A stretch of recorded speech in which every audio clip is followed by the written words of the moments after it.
Hey guys, what's up? It's Lord BBG101 here. I'm just chilling at work, bored out of my freaking mind, so I have my Link-based Lightsworns on me, so I'm just going to do a real quick deck profile. So, with quick explanations as well, of course, I'm going to start with 3JD because Firewall Dragon returns it to your hand, another special summon, another Link summon, and ends with good stuff in your hand and on board.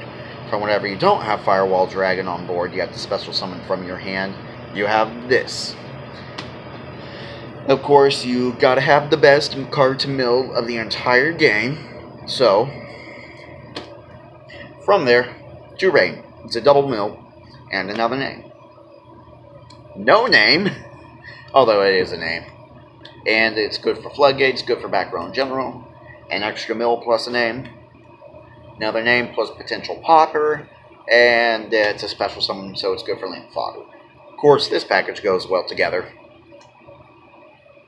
From there, this one deserves a little bit more of an in-depth analysis or explanation because I was playing Garnet and Lazuli, but I wanted to make sure that I got a vanilla in Graveyard as much as possible because Link Spider, it's like you got to be careful of what you actually run in the extra deck, so you got to be conservative as well as making sure you get a vanilla in the Graveyard. And with playing Lazuli and Garnet, I just wasn't seeing vanillas enough. And I find that this just increases the probability and makes sure that I get my boards the way I want them way more up. From there, one Goblinberg because more is cloggy. Because even though I get 2 normal summons normally, yeah, it's still not that great. From there, 2 Eclipse Wyvern because 3 is cloggy, but you want to mill. 2 Fairy Tail Snow, same reasoning. Of course, since this is Link's, it's just an amazing card. Of course, you have your Predaplant engine. Nothing really special about that. Got your hand traps, including Maxx, and going ahead and giving a little more in-depth analysis on this one here. You can easily just mill them and use Firewall Dragon to retrieve them. Or if you even mill them during your end phase with, say, something like the Judgment Dragon that I typically am on board with, the 4 cards from that, I can just return them to my hand during my opponent's turn, and from there, I can just use them at will. From there, last monster, Glowable, because sending a card from deck to the graveyard is amazing, especially whenever it provides Link fodder. On to the spells, because it's at 3 now, 3 Charge of the Light Brigade. Yeah, ignore the 1 common. It's pretty cruddy looking, but oh well. Of course, at that point, you gotta play 3 Solar Recharge, because you want to draw cards and you want to fill your graveyard.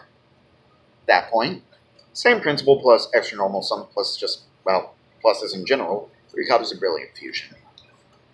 And then your one-ups, Rhoda and Soul Charge. I see no reason to run Foolish Burial because 45 cards is already more than big enough, in my opinion, whenever you're not running 60 cards and you don't want to run 40.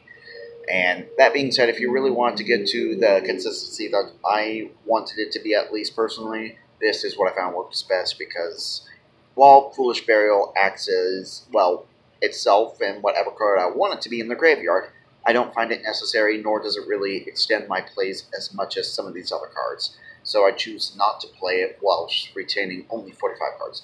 Moving on to the extra deck, Link Spire, because summoning Gaia Saber isn't always that great or that easy whenever it comes to making sure that you have your extra Link combination. That's why I run the normals, is so that I can get this card out much more consistently, and it acts as the down pointer on both extra monster zones.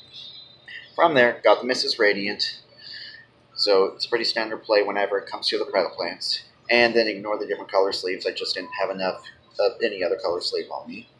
So for your other Link 2 is you got 3 Proxy Dragon. I started by playing 2, and I found that I always needed all 3 in order to get my combos going. From there, Gaia Saber, because it's still good for the extra links, as well as just extending combos. Helps me end with 7 monsters on board, which is freaking ridiculous. Other way to go into my plays is, of course, Deco Talker. It's, unfortunately, necessary for the deck. And then, of course, the king of the extra deck is Firewall Dragon. It's an absolute must-have for 3 copies. And from there, your 1 copy of a fusion monster, Gymnites or Apatite. Then your Xyzs, we have MX Saber Invoker because the Predator engine plus the Heroic Challenger combination, etc. Gives you instant I said rank 2, Link 2 plus rank 4. It's pretty awesome. From there, this card is absolutely amazing. I honestly had to come down to either running a Cherry Beast to help stun my opponent, or actually get to my extra link and extend my combinations through this card. Because if you got Fairy Tail Snow in your graveyard or even in your hand while you have this card on board, detach and send that from your hand to your graveyard, or already having your graveyard whilst having more. Draw 2 cards. Like I said, if you get rid of your Judgment Dragon from your hand, it's not a big deal because of Firewall Dragon. From there, of course, you gotta play the queen of the deck. So, that being said, I mean, it's extremely easy to consistently get the extra link as well as end with the hand traps plus a Judgment Dragon in your hand. Yeah, it's a bit complicated to get used to. It really is, but then again, any deck that plays extra link capability on a consistent basis like that, it's a little annoying to get used to. Took a few days for my part because I played it in only it very consistently, so once you get the hang of it, you got it. So, that being said, there's really not much else to say about the deck other than the fact that it runs really well, and I like ending with Judgment Dragon, Ghost Ogre, or Ash if I had one on me, and Maxx in my hand because hand traps are freaking amazing. If I could, I'd run Roll 'em Up as well. I'm tempted to just run one of each of those hand traps because screw it, why not? Whatever fits them at best. So, that being said, I need to get back to work. I have stuff to clean, stuff to cook. So, peace out guys and have a good night.